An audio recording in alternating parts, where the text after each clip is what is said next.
멀리 배는 시온성, 망망한 대해를 외롭게 가는 것 같고 힘들게 가는 것 같지만 돌이켜보면 주께서 함께 하셨음을, 주께서 보호하셨음을 깨닫게 되는 인생 되실 줄로 믿습니다. 주께서 우리의 인생 가운데 함께 하시는 그 은혜를 누리며 찬양하는 우리 에바다 찬양대, 새벽마다 늘 찬양에 깊이 감사드립니다. 하나님께서 영광 받으신 줄 믿습니다. 오늘 12월 월삭기도회로 나오신 모든 성도 여러분들 또 환영하고 축복합니다. 한 해를 어떻게 시작하느냐 정말 중요하지만 한 해를 어떻게 마무리 짓느냐도 중요하죠. 처음에 열심으로 하겠다고 그렇게 시작했지만 중간에 흐지부지 돼서 마지막을 그냥 아무것도 없이 장식하는 것과 처음에는 좀 부족했지만 중간에 다시 열심을 내어 마지막까지 그 은혜의 자리에 동참하게 된 것과 마지막까지 함께한 것이 더 좋지 않겠습니까? 마지막이 중요한 거죠. 조금 미숙해도 마지막에 함께하는 사람이 결국은 승리하는 겁니다. 끝에 누가 남았느냐? 그게 중요한 거죠. 그러니까 오늘 마지막 월삭기도회로 하나님 앞에 나오신 여러분이 끝까지 승리하신 분인 거예요. 그러니 주님 앞에 감사하시기 바라고 또 손을 들어 가슴을 두드리며 잘했다고 칭찬해 주세요. 손을 들어 잘했다고 칭찬해 주시라고요. 참 잘했다. 참 잘하셨습니다. 잘 오셨습니다. 오늘 12월 마지막 월삭기도회는 시편 65편 말씀을 봉독하였습니다. 이 시편은 장막절에 하나님 앞에 올려드리는 다윗의 시입니다. 장막절이라 하면 우리로 말하면 추수감사절인 것이죠. 한 해의 마지막을 다 보내고 추수를 하면서 하나님께서 한 해 동안 우리를 얼마나 지키시고 보호하시고 인도하셔서 아름다운 결실을 맺게 해주셨는지를 돌아보고 하나님 앞에 온전히 감사하는 그 시가 오늘 65편의 시인 것이죠. 하늘을 돌아보는 마지막 월삭기도회에 이 말씀 돌아보며 하나님께서 한 해 동안 우리를 돌보아 주셨고 인도해 주셨고 결실을 맺게 해주셔서 우리가 이렇게 주님 앞에 설 수 있게 되었습니다. 하나님 앞에 감사하며 찬양하며 은혜를 나누고자 합니다. 오늘 65편은 주께로 나오는 자가 얻는 복에 대해서 말씀하고 있습니다. 성전으로 올라오는 이들, 추수를 다 마치고 하나님 앞에 나아가 주 앞에 감사하며 찬양하는 이들이 얻는 복에 대해서 이야기하고 있는 것이죠. 1절 말씀 가운데 하나님이여 찬송이 시온에서 주를 기다리오며 사람이 서원을 주께 이행하리이다 라고 이야기하고 있어요. 하나님 앞에 한 서원이요, 큰 어떤 내가 뭔가를 하겠다, 오래 하겠다 약속한 그런 뿐만 아니라 주님 앞에 다짐했던 이야기들, 내가 올해 한 해 하나님 앞에 어떻게 해야지, 올 한 해 하나님 앞에 어떻게 나아가야지, 하나님 앞에 다짐했던 모든 것들을 이행하게 하신 하나님, 그 하나님 앞에 나아가는 것이죠. 월삭기도에 나오겠습니다. 그래, 내가 하나님 앞에 나아가야지. 내일 새벽 좀 춥다고 하는데 단단히 입고 챙겨 입고 나와야지. 그 약속 이행한다는 것이죠. 그 선언합니다. 왜요? 하나님께서 우리의 삶 가운데 함께 하셨고 우리의 기도에 응답하시는 하나님이시기 때문에 그렇습니다. 2절 말씀에 이렇게 고백하지요. 기도를 들으시는 주여 모든 육체가 주께 나아오리이다. 주의 성전에 올라가는 이유가 무엇입니까? 주님 우리의 기도에 응답하시기 때문에 그렇습니다. 우리의 신음에 주께서 들으시고 우리의 연약함을 주께서 아시고 우리의 목소리에 귀 기울여 우리의 기도에 응답하시는 하나님이시라는 거죠. 왜 주께서 우리의 기도에 응답하실까요? 주님 우리를 사랑하시기 때문에 그렇습니다.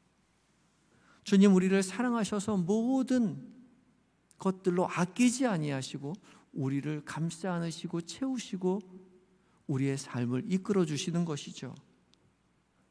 우리가 사랑하는 자녀를 키우면서요, 사랑하는 자녀가 조금 마음에 안 들 때도 있고 속 썩여서 가슴 아플 때도 있지만, 그렇다고 밥 안 줍니까? 밥 챙겨주죠. 안타까운 마음이 있지만, 속상한 마음이 있지만 먹이고 입히는 것이 부모된 도리입니다. 부모의 몫인 것처럼 하나님의 자녀인 우리를 하나님께서 먹이시고 입히신다는 거예요. 우리는 여전히 한없이 부족하고 연약하지만 주님 우리의 기도에 응답하시는 거죠. 왜요? 하나님 우리를 사랑하시기 때문에 그렇습니다. 만약에 하나님께서 우리가 마음에 안 들 때는 기도에 응답하지 아니하시고 우리가 조금 마음에 들 때는 하나님이 기도에 응답하신다면 우리의 기도가 응답될 날이 있을까요?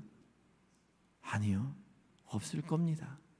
어찌 우리 연약한 우리의 삶이 하나님 앞에 마음에 들겠습니까? 완전하신 하나님 앞에 누가 설 수 있겠습니까? 우리는 여전히 부족하고 여전히 우리는 죄악 속에 있지만, 그러나 주님 우리를 사랑하셔서 우리의 기도에, 우리의 신음에, 우리의 간구에 응답하시는 하나님이시라는 거죠. 그래서 부족하지만 주님은 우리의 기도에 응답하시는 자이시기 때문에 우리는 이 새벽 주님 앞에 나오는 거죠. 기도하기를 포기해서는 안 됩니다. 주님 앞에 더욱더 나와야 하는 것이죠. 3절 다윗은 이렇게 주님 앞에 고백하고 있습니다. 죄악이 나를 이겼사오니 우리의 허물을 주께서 사하시리이다. 어떻게 했다고요? 죄악이 나를 이겼다고요. 내가 죄악을 이겨서 주님 앞에 나아가는 것이 아니라 죄악이 나를 이겼다고요. 이 죄악은 어떤 큰 범죄한 것을 이야기하는 것이 아니라 죄악의 말, 죄악의 행위, 우리의 죄성을, 일반적인 죄성을 이야기하는 겁니다. 하나님 앞에 올곧게 살아가려고 하지만 은혜 가운데, 복음 가운데 의로운 삶, 성도의 삶을 살아내려고 하지만 연약한 우리의 죄성이 자꾸만 쓰러지는 우리의 모습을 발견하게 된다는 거죠. 죄성이 우리를 자꾸 잡아 넘어뜨린다는 겁니다. 죄악이 우리를 이겼어요. 죄악에 넘어졌습니다. 그러나 주님 우리의 허물을 사해 주신다는 거죠. 그러하기에 우리는 주님 앞에 늘 나아갈 수 있는 것입니다. 우리의 의지로 우리는 구원에 이를 수 없습니다. 의롭게 될 수 없어요. 주께서 우리의 기도에 응답하시고 한없는 하나님의 사랑으로 우리를 감싸 안으시고 용서하시기 때문에, 허물을 사하시기 때문에 주님 앞에 나올 수 있는 것이죠. 그래서 이어지는 4절 가운데 이렇게 고백하게 되는 것이죠. 4절 말씀 함께 봉독하겠습니다. 4절입니다. 시작. 주께서 택하시고 가까이 오게 하사 주의 뜰에 살게 하신 사람은 복이 있나이다. 아멘.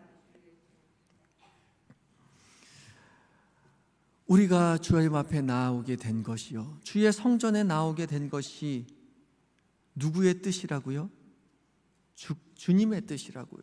주께서 택하시고 가까이 오게 하신 거예요. 주께서 택하셨기 때문에 주님 앞에 나온 것입니다. 우리 스스로 온 것 같지만 아니요, 주께서 택하시고 부르셔서 왔습니다. 그 부르심에 순종하여 온 것입니다.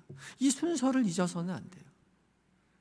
어제 좀 추우니까 잘 입고 가야지.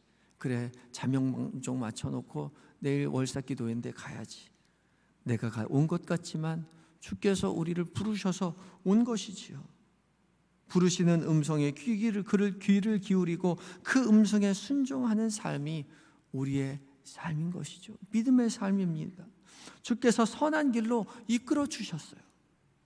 나를 깨우쳐서 교회에 오게 하시고 기도의 자리에 동참하게 하시고 눈을 들어 주의 은혜를 구하게 하신 분이 하나님이시라는 것이죠. 그때 비로소 우리는 주의 성전에 오게 되는 것이고 주의 성전 안에서 주님 은혜에 만족하게 된다 고백하고 있는 것입니다. 우리는 여전히 죄 안에서 죄악이 나를 이겼다라고 이야기하지만 그런 상황 속에서도 죄를 지었을 때, 실패했을 때, 문제가 생겼을 때, 그러면 그럴수록 더욱더 주님 앞에 나아가 기도해야 합니다. 주의 도우심이 필요합니다. 그것이 자녀된 우리의 모습인 것이죠.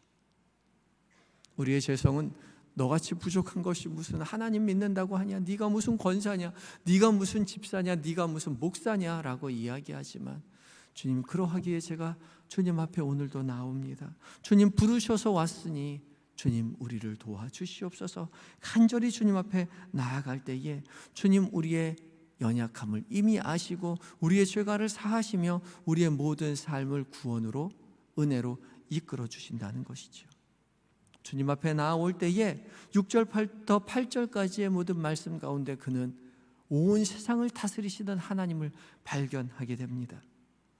산을 세우시고 바다의 설렘과 물결을 흔들고 아침이 되고 저녁이 되는 모든 일들이 하나님의 은혜임을 믿음의 사람이 고백하게 되는 것이죠. 은혜의 눈을 뜨게 되는 것입니다. 하나님께서 이 모든 세상을 이미 다스리시는 하나님이심을 입술로 고백하는 믿음의 사람들은요, 9절부터 13절까지 나의 모든 인생 가운데 함께 하시는 하나님이라고 고백하게 된다는 것이죠.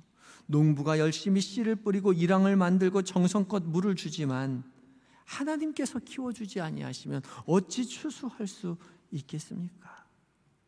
실제로 농부가 하는 일은 씨앗이 싹이 트고 자라나고 잎이 나고 줄기가 솟고 꽃이 피고 열매가 맺는 그 모든 일에 비하면 농부가 하는 일은 정말 아무것도 아닙니다. 농부는 그것이 어떻게 자라는지 알지 못하지만 하나님께서 복 주셔서 아름다운 결실을 맺게 되는 것이죠. 우리도 열심히 한 해를 살아가지만 우리가 열심히 한 해를 산다고 해서 우리의 삶이 평탄하리라는 보장이 없죠. 우리가 할 수 있는 것은 지극히 작고 작은 것입니다. 그럼에도 불구하고 하나님의 사람들에게 주께서 은혜를 더하셔서 평온 가운데 결실을 맺게 해주셨다는 사실을 믿음의 사람이 눈을 뜨러 보게 되고 고백하게 된다는 것이죠. 그래서 시인은 고백하게 되는 것이지요. 주의 11절 말씀입니다. 11절 말씀 가운데 주의 은택으로 한 해를 관시우시니 주의 길에는 기름방울이 떨어지며. 아멘. 한 해에 주께서 은택으로 관을 씌우신다고요. 우리의 한 해를 주의 은혜로 관 씌우신다고요. 관 씌운다는 말은 둘러싸신다는 것입니다. 돌이켜보니 주의 은혜가 한없이 우리의 삶을 감싸고 있었다는 사실을 고백하게 된다는 것이죠. 주께서 은혜 주셔서 평온하게 되었고, 주께서 은혜 주셔서 결실하게 되었고, 주께서 은혜 주셔서 우리의 입술 가운데 감사가 넘치고 먹고 살게 된 그 모든 것들이 주의 은혜였음을 우리의 영혼이, 입술이 고백하게 된다는 것이죠. 그 일을 기억하고 돌아보며 감사하며 찬양하시는 모든 성도님들 되시기 바랍니다. 제가 감사절에 감사카드를 보내달라고 말씀드렸는데 한 160여 장 좀 넘게 제가 받았습니다. 제가 이것을 읽어내려가면서 제가 160번을 감사하게 되어서 160배의 감사를 하나님 앞에 올려드리게 되었습니다. 지난 한 해 여러분들 얼마나 감사한 일들이 많았는지 돌아보시기 바랍니다. 우리 교회에도요, 주께서 코로나 때문에 못 모였었는데 다시금 성전에 모여 예배하게 하셨고요, 또 예배당에 나와서 함께 예배할 때에 예배만 드리고 돌아갔었는데 곳곳에 여전도회로, 남선교회로, 자치회대로 다시 모이게 하셨고, 운동도 다시 시작하게 하셨고요, 식당도 친교실도 다시 열어서 함께 식사하게 하셨고요, 또 여러 군데 수리하게 되어서 페인트 칠하게 되어서 밝고 환한 모습으로 하나님 앞에 성전이 아름답게 깨끗하게 되게 되었고요. 또 연말에 항존직 선거했는데 정말 만만이나 감사하게도 많은 분들이 피택이 되셔서 일꾼이 선출되셔서 정말 감사한 일들이 넘치는 것 같습니다. 이 모든 것이 주님의 은택이 우리를 둘러싼 한 해였던 것이죠. 하나님 앞에 감사하시는 인생 되시기 바랍니다. 주님 앞에 감사하며 주님 앞에 영광 돌려드릴 때에 하나님께서 우리의 한 해를 은혜로 감싸 안아 주신 것처럼 새롭게 시작할 한 해도 올해보다 더욱더 사랑이 넘치고 은혜가 넘치는 한 해로 만들어 주실 줄 믿습니다. 주님 앞에 한 해를 감사하며 주 앞에 나아가시는 모든 성도님들 되시기 바랍니다. 잠시 기도하실 때에 주님, 주께서 은혜 주셔서 주의 전에 나왔습니다. 우리가 부족하지만 연약하지만 우린 죄악으로 자주 넘어지지만 그럼에도 불구하고 사랑하는 자녀들을 불러주시니 주의 성전으로 불러주시니 감사합니다. 주께서 부르신 줄 알고 주 앞에 기도할 때에 우리의 기도가 응답되는 은혜를 우리로 누리게 하여 주시옵소서. 주님 앞에 더욱더 간절히 기도하시기 바라고, 주님 한 해를 돌아보니 모두 다 주님의 은택이었음을 우리로 고백합니다. 주님, 우리를 깨우쳐 주께서 행하신 일들을 깨닫게 하여 주시옵시고, 우리의 모든 가정의 일들과 우리의 인생의 일들과 교회의 일들을 도우시는 주님을 찬양하는 우리의 삶이 되게 하여 주시옵소서. 간절한 마음 가지고 기도하며 나아갑니다. 다 같이 기도하시겠습니다.